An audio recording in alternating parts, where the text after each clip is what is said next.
Hello, this is the Global News podcast from the BBC World Service with reports and analysis from across the world. The latest news 7 days a week. BBC World Service podcasts are supported by advertising. This is the Global News podcast from the BBC World Service. I'm Valerie Sanderson, and in the early hours of Tuesday, the 25th of October, these are our main stories. Rishi Sunak becomes the first ever British Prime Minister of Indian origin. He'll be the country's third leader in 7 weeks and inherits huge economic problems.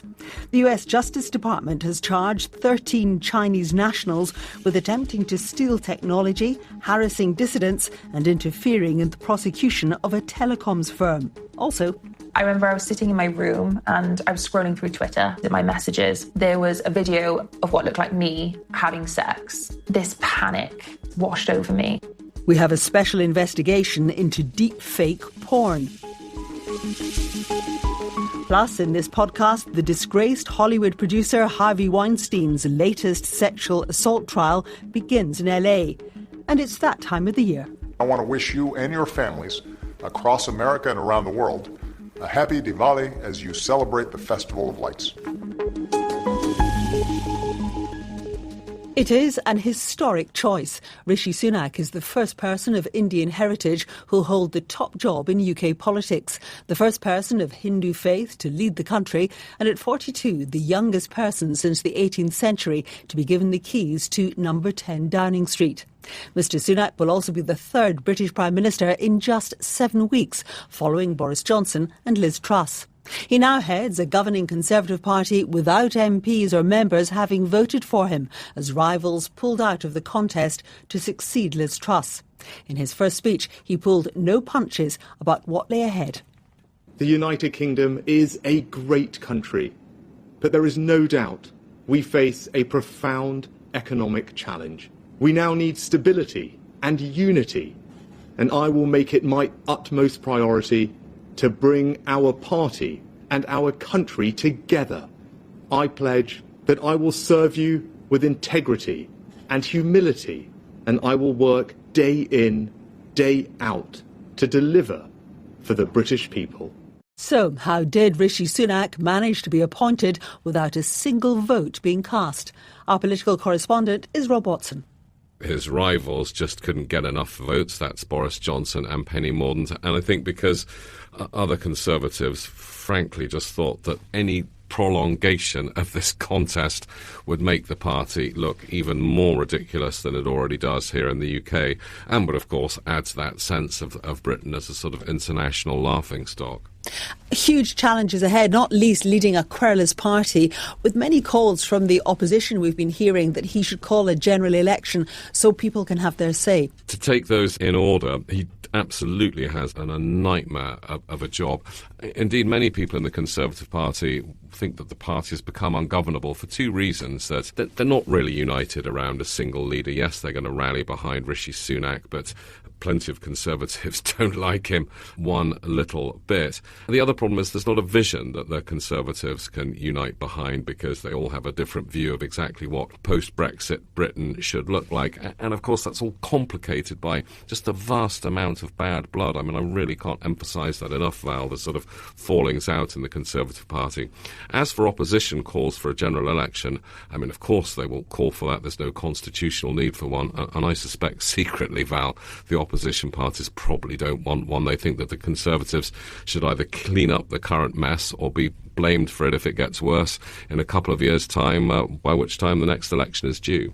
And talking about challenges, I mean, the country itself is facing a cost of living crisis, energy crisis, and of course there's also the war in Ukraine. It is a grim picture. The highest inflation in the G7, the lowest growth forecasts, and of course the economic headwinds of Brexit, and yes, the aftermath of COVID, the war in Ukraine. And I think Mr Sunak himself is in a quite tricky position, because I think all of his instincts are very much right of centre. I don't think he much believes in government. He would very much like to balance the books, to have a smaller state. But is that actually what the country wants at this moment, when voters are so nervous? Do they want more austerity? Rob Watson. So, who is Rishi Sunak? Our deputy political editor, Vicky Young, has this profile. Rishi Sunak is one of the UK's richest MPs, but it didn't start out like that. His family of Indian descent came to the UK from East Africa. He's spoken about the sacrifices they made to send him to Winchester College, a top private school. In a BBC documentary in 2007, he talked about that experience. I have friends who are aristocrats, I have friends who are upper class, I have friends who are, working class, but I'm not working class. But I mix and match, and then I go to see kids from an inner-city state school and tell them, to apply to Oxford. After Oxford University, a career in banking and his marriage to the daughter of a billionaire made him extremely wealthy. Political opponents suggest this put him out of touch with ordinary people. His rise to the top has been swift. He was elected in 2015 to represent Richmond in North Yorkshire. By 2020, he was Chancellor, overseeing the government's response to the COVID pandemic. To all those at home right now, you will not face this alone.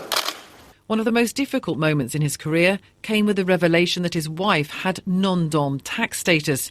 He insisted she'd done nothing wrong. So she's always followed all the rules, paid all the tax in the UK that is due, and paid tax internationally on her international investments. But she recognises this goes beyond just following those rules, so she's decided to pay both UK and foreign taxes on her foreign investments, and I fully support her decision to do so. There'd been rumours of tensions between him and Boris Johnson over spending, and after a number of scandals, Mr Sunak resigned in protest. When he stood to be Tory leader in the summer, he warned that Liz Truss's tax-cutting agenda would lead to higher interest rates for the government and homeowners. That would lead to mortgage rates, interest rates going up to 7%. Can you imagine what that's going to do for everyone here and everyone watching? That's thousands of pounds on their mortgage bill. It's going to tip millions of people into misery. On that occasion, he was rejected by Conservative members. But a few weeks on, his colleagues have decided he's the man to bring stability. Vicky Young, and we'll have international reaction later in the podcast. The US Department of Justice has announced it's charging 13 Chinese individuals in 3 separate cases, including attempts to steal technology, harassing dissidents and interfering in a prosecution of a Chinese telecom company. 2 of those under indictment have been arrested. From Washington, here's Gary O'Donoghue. According to the FBI Director, Christopher Wray, 10 of those charged are Chinese intelligence officers or government officials. In one of the cases, 2 spies attempted to bribe a US official with thousands of dollars in cash and jewellery to provide information about the prosecution of a China-based telecoms company thought to be Huawei. But the official was acting as a double agent, according to the Attorney General, Merrick Garland. This was an egregious attempt by PRC intelligence officers to shield a PRC-based company from accountability and to undermine the integrity of our judicial system. Separately, 7 individuals have been charged with harassing and intimidating dissidents in New York, and 4 others with setting up a fake think tank to steal technology. Only 2 of the accused are in custody. Gary O'Donoghue. Harvey Weinstein, the man many in Hollywood once referred to as God, is back on trial again for rape and sexual assault. The disgraced former film producer was convicted and incarcerated for other sex crimes in New York, where he's appealing a 23-year sentence. The new court case is in Los Angeles, and he denies the charges. Our correspondent, Sophie Long, in LA, told me more about this latest case. He faces 11 charges this time around, including 4 counts of rape and 4 counts of forcible oral copulation, involving 5 women between 2004 and 2011 in Los Angeles and Beverly Hills. Now, he also faces 1 count of sexual penetration with a foreign object by force and 1 count of sexual battery by restraint. He denies all the charges against him. And as you mentioned there, he's also appealing his 2020 conviction in New York. In August, the highest court in the state of New York agreed to hear that appeal, which should take place next year. At the moment, of course, that conviction stands, and he's 2 years into a 23-year sentence. Now, his health was visibly deteriorating during his New York trial, and that has continued. We saw him entering court in New York using a walker. He now uses a wheelchair. His eyesight is failing. He's said to be technically blind. His teeth are rotting. He is now 70 years old, in ill health. The charges he faces in Los Angeles carry a sentence of more than 100 years. So if he is convicted, he will effectively face a life sentence. But now, not only is Harvey Weinstein back in court, so a lot of press focus there, that's also coincided with the release of the film She Said. Now, that's all about the New York Times investigation into his sexual misconduct. His lawyers tried to have his trial here delayed so it wouldn't coincide with the release of that film, but they failed. So that will be released while he's in court. So a lot more focus once again now on sexual harassment and sexual misconduct in Hollywood. Sophie Long in LA. A BBC documentary is looking at how deep-fake technology is being used to make pornography of women without their consent. Images of their faces are edited into videos and shared without their knowledge. Jess Davis reports. Kate Isaacs is a founder of Not Your Porn, a group that has successfully campaigned to have huge amounts of non-consensual porn removed from the internet. These include things like leaked or stolen intimate images and videos. But 2 years ago, she found herself targeted in a revenge attack. We speak to her in her home in London. I remember I was sitting in my room and I was scrolling through Twitter. In amongst my notifications in my messages, there was a video of what looked like me having sex. This panic washed over me and I couldn't even think clearly in that moment. I splashed cold water on my face to try and cool myself down. And it wasn't until that moment I realised, I was like, wait, I don't think that's me. Someone created a pornographic video of Kate using deepfake technology. You'll have to think about your loved ones and the people around you. Start thinking about your family. How would they feel if they saw this content? Sorry. The video was fake, but it had a massive effect on her. There is currently no law in England and Wales protecting people like Kate who are victims of deepfake pornography. And 2019 research from the Netherlands shows that as many as 96% of deepfake videos online are porn videos, with the overwhelming majority made without consent. Our team infiltrated online forums and spoke to the owner of the biggest deepfake pornography website, which currently gets 13 million visits a month. His words are spoken by an actor. I think that as long as you're not trying to pass it off as a real thing, that should really matter because it's basically fake. I don't really feel that consent is required. So we basically only allow celebrities to be uploaded. Politicians are in the public domain, so we consider them to be celebrities. The way I see it, they're able to deal with it in a different way. They can just brush it off. Part of me is in denial about the impact on women. I can see where women are coming from. I get that there's a cost. Well, the psychological effects can of course affect celebrities as much as non-celebrities. It can affect anybody. I haven't told my wife. I'm also afraid of how it might affect her knowing that I work on something like this. But it's not only celebrities and politicians who are affected. Our investigation spoke to ordinary women who were edited into deepfake videos without their consent. As for Kate, her experience had a profound effect on her. Come on out. The co-founder of her campaign, Eleanor Michael, calls to Kate's home to discuss her future. Lovely to see you, oh my God. I think it's impacted Kate in every area of her life. It's affected her ability to trust. It's affected her health. Despite this, she wants to continue her campaigning work. I'm not going to let them win, because what does that even say then at the end of the day? I'm 100% going to keep going. Kate Isaacs ending that report by Jess Davis. And you can read more about that story on the BBC News website. Still to come. Before I was happy as an African sommelier with experience. Now the world stage, you're not ready for me. How did Kenya fare at the Wine Blind Tasting World Championships in France? Stay tuned to find out. A funeral has been held in northern France for a 12-year-old schoolgirl who was murdered in Paris 10 days ago. The body of the girl, known as Lola, was found packed in a trunk outside the block of flats where she lived. A 24-year-old woman from Algeria who was in France illegally and has a history of psychiatric disorders has been charged with her murder. As our correspondent in Paris, Lucy Williamson, reports, the killing has unleashed fierce criticism of France's immigration system. For 10 days, France has listened to its politicians argue over Lola's death. Today, as her small white coffin entered the church in Lille, there was silence. Only the dull noise as it was lifted from the hearse and the snapping of press photographers broke the empty hush of the crowd. J'espère que j'ai été assez présent pour toi. Inside, her brother sobbed as he spoke. I hope I was there for you enough, he said, even though it all went by so fast.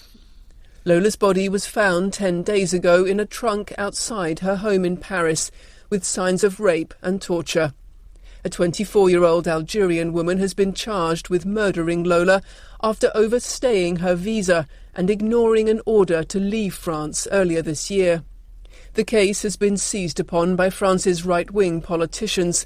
Their arguments to curb immigration, once framed in terms of protecting France's economy and culture, now framed in terms of protecting one little girl.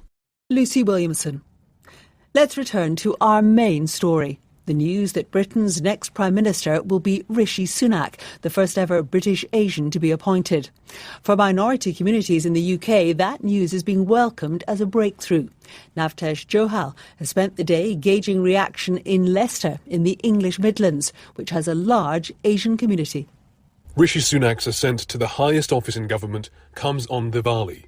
One of the biggest celebrations of the festival outside India is in Leicester, a city renowned for its diversity, where news of Mr Sunak's success was welcomed by most. It's good, you know, we've got a brown man in the Prime Minister, man. They need to fix up the economy because right now it's messed up. We need the representation, especially in the upper echelons of politics. He needs to stabilise our country's government because for that we've been changing Prime Ministers like the English weather. Nearby at De Montfort University, despite some concerns, British Asian students are acknowledging Rishi Sunak's achievement. It's the first person of colour as Prime Minister in the UK, following on from various different countries, first in South Africa with Nelson Mandela, and then Barack Obama with the US, and now it's us. I think there will be some sort of discrimination there, not just by the politicians, but again from public as well. Professor Gurharpal Singh is an expert on the Indian diaspora. He believes Rishi Sunak will be judged more by his ability as Prime Minister than by his background. British society has changed significantly, and there's high degree of tolerance now of diversity, ethnic and religious. Amid the pride felt by many South Asians in the city, there is also trepidation. The scale of the challenges faced by Rishi Sunak as Prime Minister leaves perhaps little time to truly savour this moment. Navtesh Johal. In India, a lot is being made of the selection of Mr Sunak as the new British Prime Minister on the very day Diwali is celebrated. Rajini Vajanathan is in Delhi. Indian news channels here broke into live coverage to show the 1922 committee and the news that the UK was to get its first Prime Minister of Indian origin. As you mentioned there, today is the very important Hindu festival of Diwali, and one news channel here said that Rishi Sunak had given the entire nation a Diwali gift. Rishi Sunak does have deep ties to India, not just through his grandparents, but also through his wife, Aksharta Murthy, who is Indian, and her father, of course, he's the founder of the tech company Infosys and a billionaire.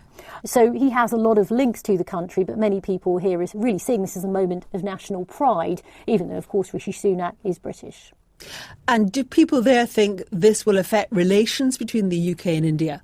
Well, we've heard from Prime Minister Modi tonight here in India. He congratulated Rishi Sunak and said that he looked forward to working closely with him, particularly on implementing the roadmap about strengthening ties, particularly when it comes to trade. Remember, there was a deadline of Diwali that had been set by Boris Johnson when he was Prime Minister and Narendra Modi of securing a trade agreement by Diwali. With all the changes in British politics, that hasn't quite materialised. I want to mention one other thing as well. This year is 75 years since India gained independence from British rule, and many people here see it as a landmark moment, and one Indian news channel summed it up like this. They said that history comes full circle in Britain. The Indian sun rises over the empire. Rajini Vajanathan. Rishi Sunak has connections to many parts of the world. His parents immigrated to Britain from East Africa, and he went to Stanford University in the US following his education in the UK. So, how is his success being seen across the globe? Rachel Wright has this newspaper review. The Washington Post's preoccupation is with Rishi Sunak's wealth, saying that he's richer than the royals, and adds that British people don't mind wealth as long as people pay their taxes. A nod to the issue of the tax status of the new Prime Minister's Indian wife, perhaps. The New York Times top line is the first person of colour to lead the nation, and says it's a milestone for a polyglot country that has become more ethnically diverse in recent decades, albeit one roiled by occasional anti-immigrant fervour. ABC Australia also leads with Rishi's Indian heritage. Interestingly, African newspapers either don't mention him at all, or if they do, they don't talk about his Indian roots. The French newspapers are leading with a domestic story on Marine Le Pen, but Le Figaro calls Mr. Sunak the man who brought a little bit of India to Downing Street. The German paper Die Welt talks about the meteoric rise of the apparently perfect crown prince, serious, polite and reliable. The Spanish El País mentions Brexit, saying that Britain has been locked in a state of perma-crisis ever since it voted in 2016 to leave the EU. And to end, here's some words from our Brussels reporter, who says that many in Brussels will see Rishi Sunak's arrival as a positive step compared to what came before. However, some member states, particularly towards the east, are less concerned about Brexit legacies and much more anxious that the UK keeps up its support for Ukraine. Either way, Britain's international reputation has been damaged by recent volatility. And one diplomat remarks to this reporter, "Excuse me for reserving my enthusiasm until there's actually a stable government in place." Rachel Wright, as you heard, there are many people hoping that Rishi Sunak's appointment will see Britain return to some semblance of economic and political stability. But the UK isn't the only country experiencing turmoil. A new book called Mega Threats and written by Nouriel Roubini, the economist who predicted the financial crash in 2008, suggests that the world is heading for a bumpy ride through a very dark night. James Menendez started by asking him if the post-war period of peace, rising incomes and better healthcare globally is about to end. I fear so. There are new threats that did not exist when I was growing up in the 60s, 70s and 80s. There was not even talk about climate change. After the 1918 pandemic, there was no major one until the 80s. There was no idea that artificial intelligence, robotic and automation would replace most jobs. We had stable democracies, not the kind of populist extreme of the right and the left are coming to power right now. Debt ratios, private and public, were low, and unfunded liability coming from aging. Our pension system, healthcare system did not exist because you still had a young and rising population. There are new threats that are massive and they could destroy not only the global economy, but the world at large. Can I talk about global debt? Why do you think that could upend the global economy? Well, in the 1970s, the ratio of private and public debt to output GDP was only 100%. Today, in advanced economies, is 420% of GDP and rising. Debt ratio were high, but debt servicing ratio were low until recently because we had zero interest rates on the short end, negative interest rates. We kept and repressed long-term interest rates. So even zombie households, zombie firms and corporates, zombie banks and shadow banks and governments and countries could survive because interest rates were low. Now they're high and rising because we have to fight inflation. And look what's happening, for example, to mortgage debt in the case of United Kingdom, or consumer debt, or those firms that are highly leveraged, or those countries that are highly leveraged, that are now on the verge of a crisis. You almost had a fiscal crisis and a debt crisis in the last few weeks, for example. Does it just mean that we are going to be much poorer in the decades to come? If we're going to have debts that are not sustainable, either you go bankrupt and you default, or as I expect, government's going to use a bout of unexpected inflation to reduce the real value of nominal debt at fixed interest rates. That's why I think that the central bank's going to wimp out and blink. We borrow too much, we don't raise taxes, we don't cut spending, and then we have to inflate it away. Usually periods of time where there are conflicts are times where you have large budget deficits that get monetized by central banks and you end up into inflation. Isn't the climate crisis the biggest threat facing us as human beings? It's a slow motion train wreck. The risk of stagflation is a risk in the very short run. The risk of a debt crisis, the risk of economic and financial meltdown, even the risk of violent conflict. What's happening between Russia and Ukraine could escalate towards NATO or towards an unconventional war, conflict over Taiwan between US and China. Climate change is going to destroy us over the next few decades. This past year, we had droughts from India to Pakistan to most of Europe, sub-Saharan Africa, half of the United States, Mexico, Central America, and food prices were already spiking because of that before the Russian invasion of Ukraine. So yes, it's a major threat, but it's going to be slow motion compared to other ones. Governments around the world, are they up to the challenge, do you think? No, they're not. Whether you're a democracy or whether you're an authoritarian country, you discount the future, you try to kick the can down the road. You don't want to take the tough decisions because you need to be re-elected, even authoritarians that need the support, and therefore pushing the problems to the future. You were nicknamed Dr. Doom several years ago. How do you get up in the morning? How do you get on with things, given how gloomy the picture you paint is? First of all, I'm Dr. Realist, not Dr. Doom. 2, in each chapter for every mega threat, I suggest a solution. And at the end of the book, there are 2 parts. One, dystopian, where we do nothing and all these things are going to destroy the world. And another one that is less dystopian or more utopian. I hope we're going to go in the right direction, even if I'm worried that right now there is not yet the incentives to do the right thing. But I'm trying to change the world for the better. Nouriel Roubini speaking there to James Menendez. Well, from grim predictions to delightful realities. A rather tasty event was held earlier this month in France's famous Champagne region, the Blind Tasting World Championship, the ultimate test for any wine connoisseur. 31 countries battled it out, including 3 from the African continent, Zimbabwe, South Africa, and for the first time Kenya, with an all-female team. And all 3 teams beat Italy. The BBC's Clarice Fortune was there.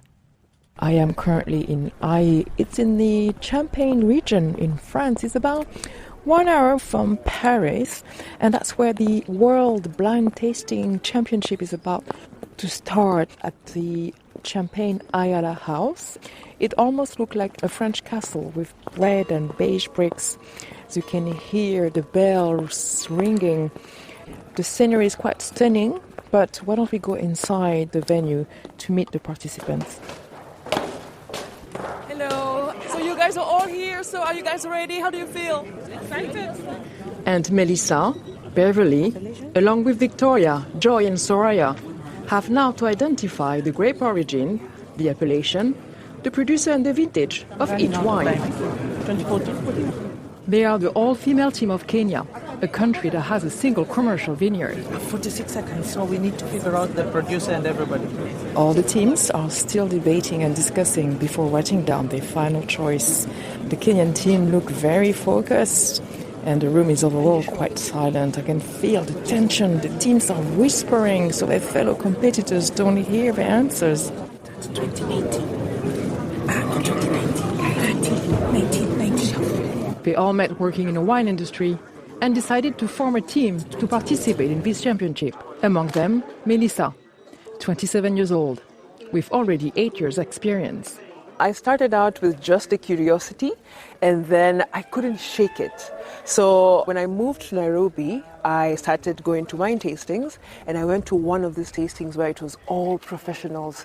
And I was in the corner, so shy and so scared, and one of the ladies called me out and told me a little bit about the wine, and I felt a bit confident. When I went back home, I decided it's the last time I'll ever feel like a wine dummy.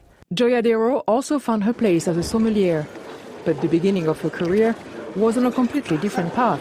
She started as a medical doctor. I embraced wine as a hobby pretty much. I'm an enthusiast and I wanted to know more. So I decided to learn more by self-teaching, reading books.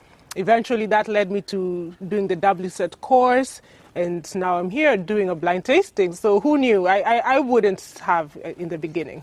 A long process to compete in the biggest wine nations, in Aï, in the Champagne region. In the end, none of the African teams will end up making it to the top.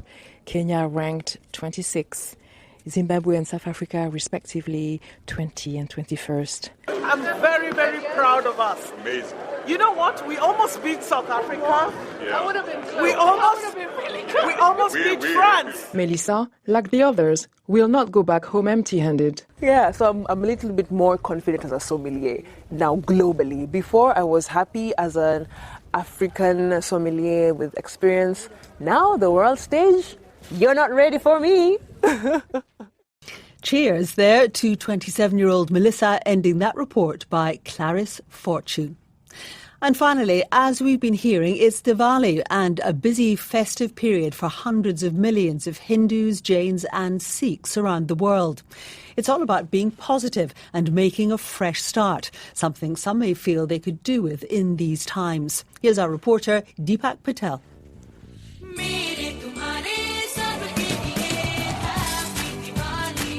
Diwali means different things to different people. Sikhs and Jains celebrate in their own unique ways, and different parts of India also have their own version of the celebrations. By far the most popular story revolves around Lord Ram and his battle with the 10-headed demon Ravan. The heads are metaphoric, each describing a flaw like ego, greed, lust, envy. You get the picture. Diwali, much like Christmas, is not good for the waistline, with an abundance of good food and Indian mithai, sweets, some of which are made just at this time of the year. I'm Rohit, and Diwali to me is all about food.